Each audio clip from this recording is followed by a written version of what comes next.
ದಕ್ಷಿಣ ಕನ್ನಡ, ಉಡುಪಿ, ಚಿಕ್ಕಮಗಳೂರು ಸೇರಿದಂತೆ ರಾಜ್ಯದ ವಿವಿಧ ಭಾಗಗಳಲ್ಲಿ ಮಳೆ ಆಗ್ತಾ ಇದೆ. ಶತಮಾನದ ಭೀಮಾ ನದಿ ಸೇತುವೆಗೆ ಇದೀಗ ಕಂಟಕವೊಂದು ಎದುರಾಗಿದೆ.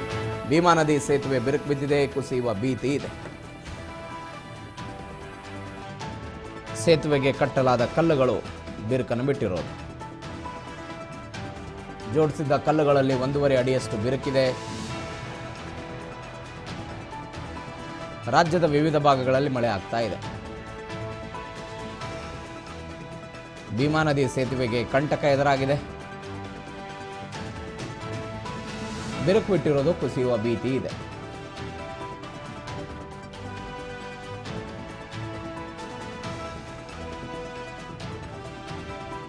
ಯಾದಗಿರಿ ನಗರದ ಹೊರಭಾಗದ ಭೀಮಾ ನದಿ ಸೇತುವೆ ಇದು.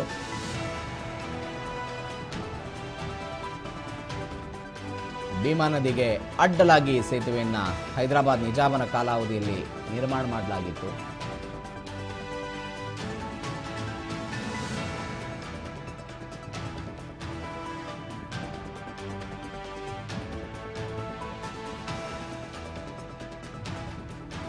ಜೋಡಿಸಿದ್ದ ಕಲ್ಲುಗಳಲ್ಲಿ 1.5 ಅಡಿಯಷ್ಟು ನೀರು ಬಂದಿದೆ.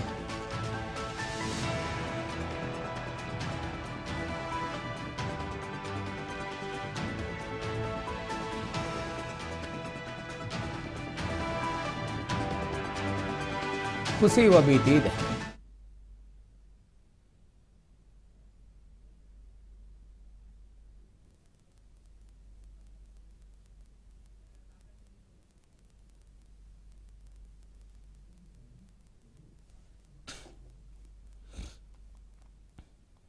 ಶತಮಾನದ ಭೀಮಾ ನದಿ ಸೇತುವೆಗೆ ಕಂಟಕ ಎದುರಾಗಿದೆ. ಭೀಮಾ ನದಿ ಸೇತುವೆ ಬಿರುಕಾಗಿದೆ, ಕುಸಿಯುವ ಭೀತಿ ಇದೆ.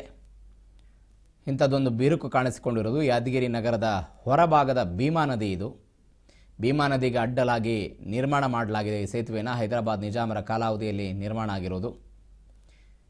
ಹಲವು ಕಡೆ ಬಿರುಕು ಬಿಟ್ಟಿದೆ, ಕಲ್ಲುಗಳು ಬಿರುಕು ಬಿಟ್ಟಿದೆ. ಜೋಡಿಸಿದ್ದ ಕಲ್ಲುಗಳಲ್ಲಿ 1.5 ಅಡಿಯಷ್ಟು ನೀರು ಬಂದಿದೆ. ಜೊತೆಗೆ ಭೀಮಾ ನದಿ ಸೇತುವೆಯಲ್ಲಿ ವಿಪರೀತವಾಗಿ ಗಿಡಗಂಟಿಗಳು ಬೆಳೆದಿದೆ. ಗಿಡಗಂಟಿಗಳ ಬೇರುಗಳು ಸೇತುವೆಯ ಕಲ್ಲಿನಲ್ಲಿ ಸೇರ್ಪಡೆಯಾಗಿರೋದು.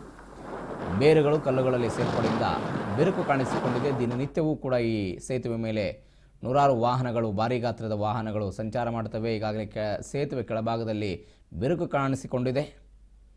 ಸೇತುವೆ ಬಿರುಕಿನಿಂದ ಕುಸಿಯುವ ಆತಂಕ ಇದೆ. ಲೋಕೋಪಯೋಗಿ ಅಧಿಕಾರಿಗಳ ನಿರ್ಲಕ್ಷ್ಯ ಇದೆ ಅಂತ ಹೇಳಲಾಗ್ತಾ ಇದೆ. ಸೇತುವೆನ ದುರಸ್ತಿ ಮಾಡಿ, ಇಲ್ಲದೇ ಇದ್ರೆ ಪಕ್ಕದಲ್ಲಿ ಹೊಸ ಸೇತುವೆ ನಿರ್ಮಾಣಕ್ಕೆ ಸ್ಥಳೀಯರು ಆಗ್ರಹ ಮಾಡಿದ್ದಾರೆ.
ಯಾದಗಿರಿ ಪ್ರತಿನಿಧಿ ಬಸವರಾಜ್ ಫೋನ್ ಸಂಪರ್ಕದಲ್ಲಿದ್ದಾರೆ. ಬಸವರಾಜ್, ಭೀಮಾ ನದಿಗೆ ಕಟ್ಟಲಾದಂಥ ಸೇತುವೆಗೆ ಕಂಟಕ ಎದುರಾಗಿದೆ ಅನ್ನೋ ಸುದ್ದಿ ಏನಿದೆ, ಡೀಟೇಲ್ಸ್?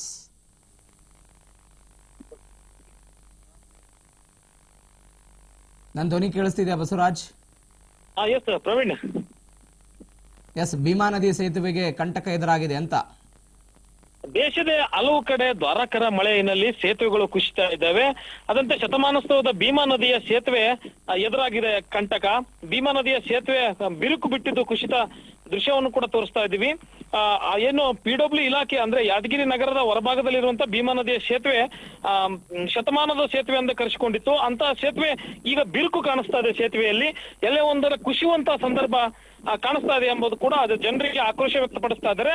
ಆದ್ರೆ PW ಇಲಾಖೆ ಅಧಿಕಾರಿಗಳು ಗಮನಕ್ಕೆ ಇದೆ, ಆದ್ರೂ ಕೂಡ ಮೌನ ವಹಿಸಿದ್ದು ನಿಜಕ್ಕೂ ಇದು ಬೇಸರದ ಸಂಗತಿ. ಯಾದಗಿರಿ ಜಿಲ್ಲಾ ನಗರ ಸಾರ್ವಜನಿಕರು ಕೂಡ ಆಕ್ರೋಶ ವ್ಯಕ್ತಪಡಿಸ್ತಾ ಇದ್ದಾರೆ. ಪ್ರವೀಣ್, ಜನ ಏನಂತಾರೆ ಇದಕ್ಕೆ?